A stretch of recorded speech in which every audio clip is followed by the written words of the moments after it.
In this episode, we'll examine the complicated relationship between happiness and pleasure and how Shabbat bridges the divide. The human drive for pleasure runs deep, but its relationship with happiness is complicated. The Vilna Gaon compares pursuing physical pleasure to drinking salt water. The more you drink, the thirstier you become. The reason we are never completely satisfied by physical pleasure is that we are both body and soul. If we nourish only our physical selves, if we pursue pleasure for its own sake, we feel empty and dissatisfied. Real satisfaction emerges only when physical pleasure has a higher purpose, when life is meaningful, when we view the gifts of the physical world through a spiritual lens.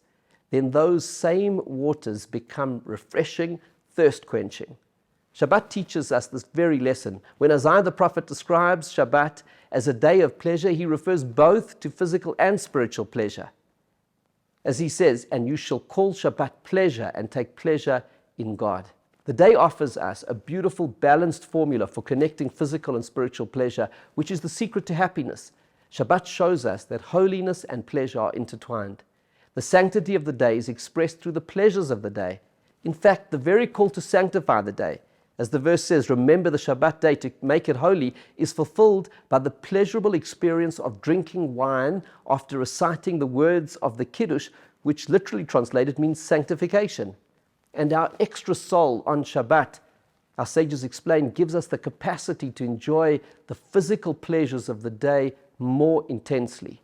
The holiness of Shabbat is expressed through the combination of physical and spiritual pleasure. It is a day of delicious food, fine clothing, refreshing naps, but it's also a day of prayer and Torah learning, of connecting to God. It is a day for the pleasures of loving relationships, of connections, of being together with family and friends.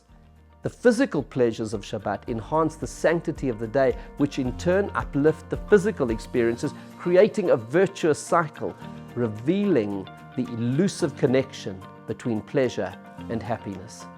I invite you to learn more by reading my new book, Shabbat, A Day to Create Yourself, and find out how you can use Shabbat to get creative and change your life.